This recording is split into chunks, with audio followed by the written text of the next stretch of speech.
Идат одека луѓе и сакаш ми викаат, абе, рече внучево твое.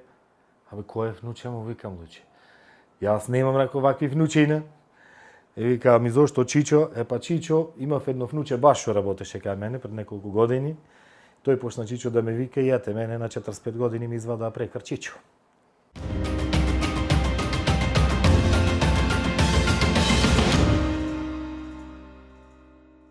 Па Чичо, отко памти за себе изгледа со апаратот, почнав од 7 деление, па натаки, до крај. Првата камера што ја зедов раце за мене беше комбајна. Не знаем ни шо е тоа, зумот за мене, машинерија беше тоа. Ама ете, од тоа и почнав да си работам со таа работа.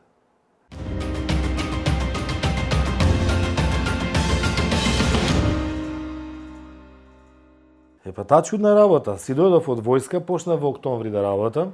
Ноември веќе почнав смена да држам и декември и решението ми е на 1 јануари 1992 година.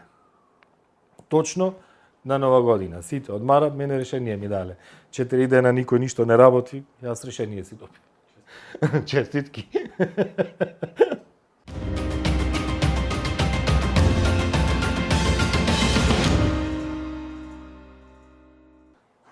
Тоа е и долг период, да речам, некој си 17 години работе во телевизија Прилеп.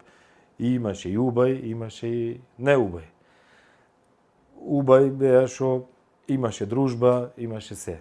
Неубај или убај како спомени, секогаш може да се спомна. Нели тогаш имаше штрајкови и од тутунопроизводителите, да речам. И сега стоиш зад коридор, например, зад полиција, и штрајкувачите ти вика, бе, дојди дете, ти наше си, ово, она. Че се полагаш ко млад човек, влегов натре, коме зедоа со топлакатите. Коме зедоа, после вика, ела па, не, заврши таа песна, му викам, нема поиќе. Има секакви моменти. И во однос на работата, и во однос со луѓето. Обично, например, тоа ши како млади, че се облечевне поинаку, че носиш некои си фармерки скинати. Се сеќам, еднаш директорот ми вика, треба дојдеш на општина, оди, вика, преслечи се, нема поискстинати фармерки. Појдов се облеков црно оделце, пармерчина, црни гантени, чевлина и ме пратија во мермер, па се вратив бел. Имаше други моменти, требаше да се оди да се снима бициклистичка, некоја трика да се случуваше овдека пред реклами. Јас си облеков бициклистичка пантолома, уба, дреч, да дзуни. Плаво, розово, жолто, една мајица што ја имав тамо, само за одиско беше сета со светкајне и ми вика хитна седница во општина. И замислиме мене во општина по бициклистички пантоломи.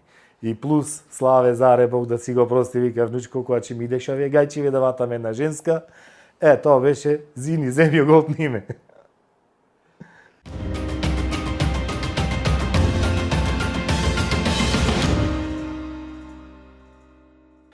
Па фан се роди одма по завршувањето на телевизијата, мораше нешто да се работи. Да сме водоводџи, електричари, да знаеме нешто, ама си знаеме тоа што знаеме да го работиме. И рековме, че отвориме продукција, да почнеме да се занимаваме со проекти, реклами, свадби, од се да има по нешто. И фан ја крстивне баш буквално затоа што се што ќе почнеме нешто ко на шега, да го сработиме, секој дали земаше награди, имаше поголеми успеси, а нешто ќе се спремаш, нема да заврши секогаш како што треба. И затоа ја крстивне фан да биде забавна продукција.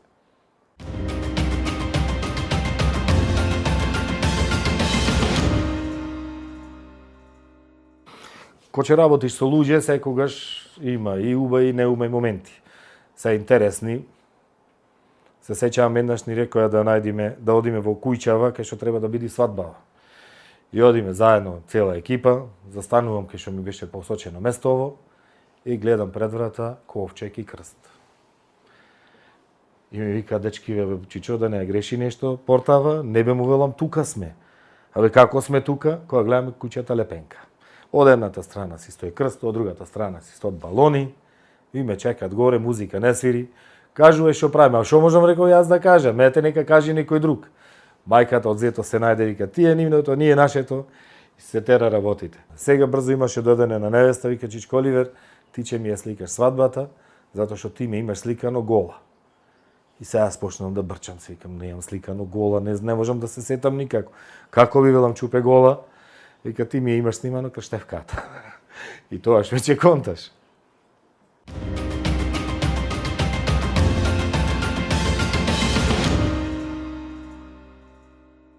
Да, се сеќам, беше едно другарче правеше свадба. И ми вика, Оли, ајде ми ја снимаш свадбата, му викам, човек, јас не разбирам ни од адети, ни ништо, никош не сум бил, реков, ни по свадби. Не бе, викам, че се најди човек, че ти кажува. И ајде, почнаме со свадбава, работиме, тоаш камерите беа страшно скапи, многу се пазеа, не знам шо, тоа беше драгоцено нешто и работата исто се ценеше комплет. И излегуваме од куќата и мајката од зето почна да фрла шеќерчина и парина. Ми падна на камера, па се лутев, ама шо чепреш 20 години, дете, 19. Се лутиш нормално.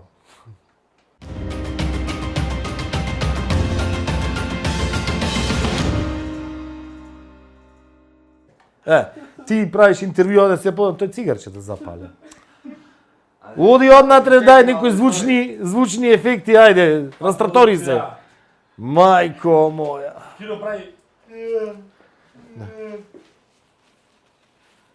Ми се запоти, извини. Се снима, поп. Обично по свадбите луѓето сите си барат да има некоја си природа, нешто, некоја си стара градба или не знам што ти не. Ама имаше ни дечки побараја да ги сликам во факултет. Тај факултет како факултет ништо, ама се бркаја со пиштолите внатре. И мене ми беше чудно.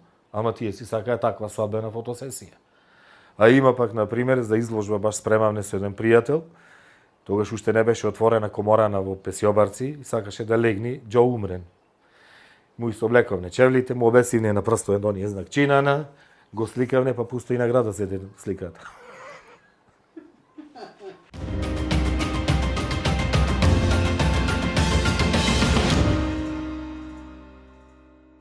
А не се само свадби, значи работиме и крштевки, замисли. Имаме и друго, например, работиме музички спотови, проектчина, ако се фати. Да работиме на перформанси со деца, рекламни спотови, сега се рилсој. За погреби само 2 пати ми има викнато, не се имам кандисано, иначе се. За молерисување имаме поедено од фан. Водоводжиски работи не, роцангла ни фали.